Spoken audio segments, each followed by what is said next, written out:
Hoy les vamos a contar la historia de un secuestro de una mujer que tras casarse con su marido e ir a visitar a la familia de este a Pakistán estuvo retenida contra su voluntad con su hijo. Enrique, ella ha venido hoy aquí a Plató a Conexión Aragón para contárnoslo en primera persona. Una historia tremenda, Vanessa. Tenemos aquí a la protagonista de esta historia, de la historia de su secuestro. La vamos a llamar Fátima. Y te queremos hacer una pregunta. En el momento en el que estabas en Pakistán secuestrada por tu ahora ex marido, cuando estabas con tu hijo de casi 5 años, cogiste un transporte, conseguiste un transporte y del lugar donde te tenía secuestrada ibas a la embajada española donde ya estabas segura, en ese trayecto que te jugaste la vida, ¿qué pensaste? ¿Qué viviste, Fátima? Podemos decir terror, mucho miedo. Muy preocupada por mi hijo y por mi feto, porque estaba embarazada también de 3 meses. Hemos pasado mucho miedo, yo y mi hijo, el pobre, de 4, casi 5 años tenía. Íbamos tapados de la cara, ¿no?, para que no nos conociera nadie, porque era un recinto militar y podían vernos al entrar con el coche o algo. Entonces, todo el camino a la embajada estuvimos vomitando yo y mi hijo, todo el trayecto.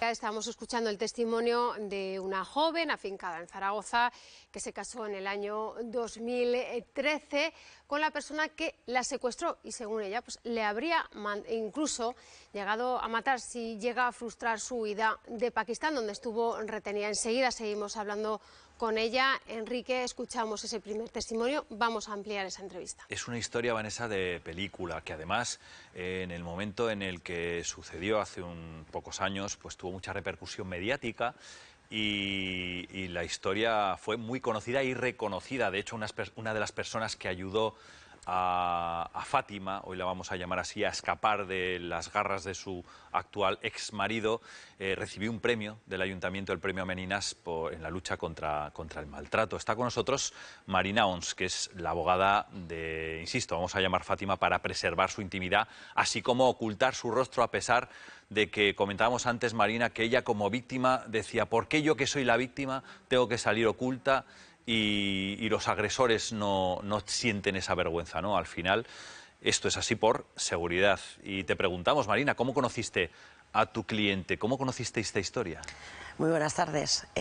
Bueno, pues sí que es cierto que ha dado un paso tremendo que hay que valorar. Considero que se le tiene que dar visibilidad a estos asuntos, porque aunque ahora están más a la orden del día en la sociedad de hoy en día, sí que es cierto que siempre se han de dar visibilidad por todo lo que ello conlleva. Bueno, pues me vino a mi despacho, me contó todo lo que le había sucedido. Es cierto que todo lo que le pasó en Pakistán, que es el grueso y que es aterrador, cuando me contaba sus vivencias se me ponían los pelos de punta, era totalmente aterrador. Es cierto que eso no se ha podido ventilar y enjuiciar aquí en España, por lo tanto, aún queda más en la condición de víctima, de perjudicada, que no puede dar visibilidad y que no puede tramitar y que no puede denunciar todos esos hechos que le han sucedido, que pese a ser ahora nacional española, cuando estaba residiendo en Pakistán, al ser hechos extramuros de lo que es la legislación española, no ha podido resarcir su dolor. Marina, Vanessa, vamos. Yo creo que la gente está esperando en casa que vayamos a continuar hablando con Fátima. Si me permitís, me levanto y nos acercamos al lugar donde hemos dejado a nuestra invitada, la protagonista de esta historia, de este secuestro. Fátima, buenas tardes de nuevo. Buenas tardes. ¿Estás bien? Bueno, un poco nerviosa, pero bien. Decía Vanessa, al final es el único hombre que realmente llegas a conocer, el que fue tu marido durante 16 años o 17 años. Conociéndolo hasta casarnos y hasta ahora 16 años, sí. Cuando pasaron los hechos, él te convence, después de mucho insistir, que tienes que ir a Pakistán, su país de origen, a conocer a su familia con tus hijos. Entonces, tu hijo mayor, de 4 años y medio, y tú embarazada de tu hija embarazada ya en Pakistán. Era mi salvación, podemos decir. Llegas allí, ¿y en qué momento tú te das cuenta, Fátima, que ya no eres invitada, sino que eres rehén? Nada más llegar me pidió todos los documentos intenté entender lo que quería, pero ya me había dado cuenta que era una trampa. Hay un momento aterrador, Fátima, que tú me has contado antes de entrar a este plató, Sí. que es que él tiene descubres que tiene una mujer allí en Pakistán, Sí, que es tiene que me ha 4 hijos puesto- allí. Sí, me ha puesto con ella. Me ha dicho que está divorciado y no está con ella, pero era todo mentira. En el momento que tú llegas con tu hijo, él quiere educar a vuestro hijo en las costumbres de Pakistán, te aparta literalmente de él y se lo da a su mujer allí Sí, para que lo eduque allí. Me obliga a que esté con ella todo el día arriba, porque ella estaba en la segunda planta y yo abajo.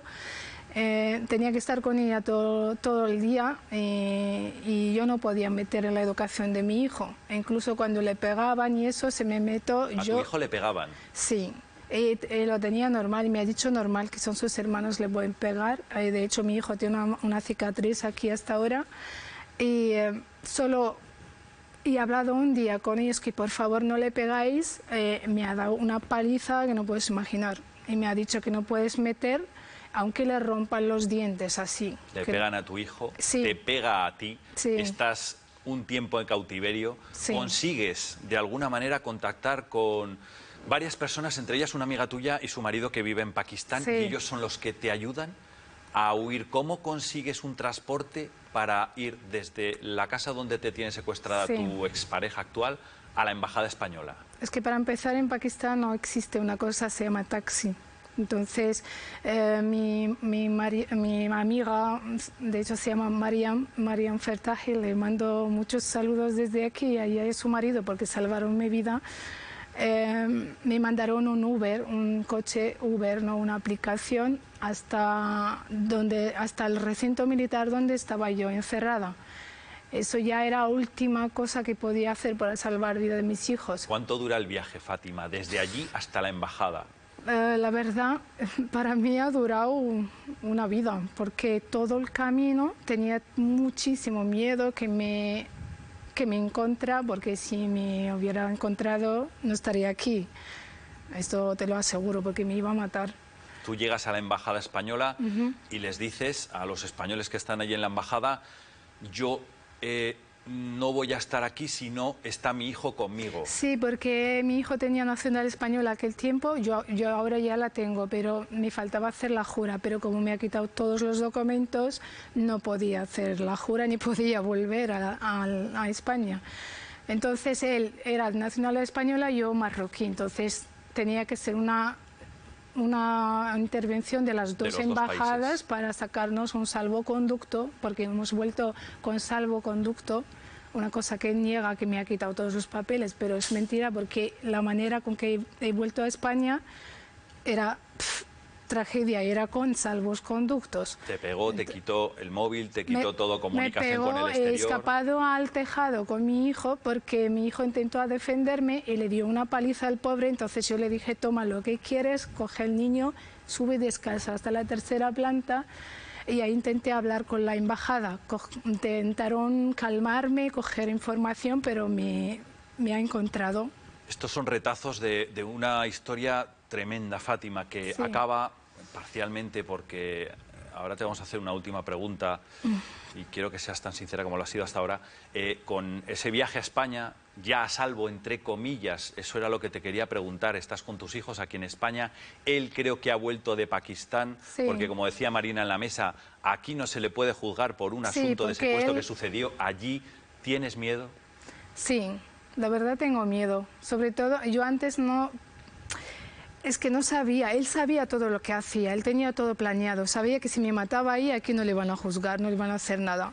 Entonces él, al saber eso, ha vuelto como que no ha hecho nada. Es una cosa que me molesta un montón, que como yo puedo ir con mi marido, con mi novia a otro país, ¿no? Y te matará o te torturará y aquí vuelve y vive su vida como nada, como no te ha hecho nada. Eso a mí me... Eso te aterra. Mucho, sí. Muchas gracias De por nada. tu testimonio y por estar aquí con nosotros esta tarde, Vanessa. Gracias a Fátima, por supuesto, por haber venido hasta aquí, hasta Conexión Aragón, para darnos a conocer su testimonio. Marina, acabamos de escucharla. Tú ya conoces perfectamente esta historia y vemos que aquí se ha llevado a cabo un juicio pero lo que pasó antes, como bien escuchábamos, ya en Pakistán, esos extramuros ya es más complicado. Así es. Hay algo que se denomina competencia territorial y sí que es cierto que esa es la competencia, la legitimidad y la capacidad que tiene cada juzgado para enjuiciar unos determinados hechos delictivos cometidos en según qué región o en qué partido judicial. En este caso estamos hablando de, bueno, pues es que sería unos hechos internacionales extramuros de España y que no tienen capacidad, no tienen competencia los tribunales españoles para enjuiciar unos hechos cometidos fuera de España. Vamos a dejar claro una cosa, Marina, un aviso para navegantes. Si a Fátima le ocurre algo aquí y tiene algo que ver su exmarido, aquí sí que puede ser juzgado, aquí sí que puede ir a la cárcel. Desde luego, de hecho, tuvimos un juicio ante el juzgado de lo penal número 9 de Zaragoza, porque también esta situación de violencia reiterada en el tiempo dentro del ámbito de la violencia de género también se daba mientras residían en España. No tenemos que olvidar que eran residentes y vecinos de Zaragoza.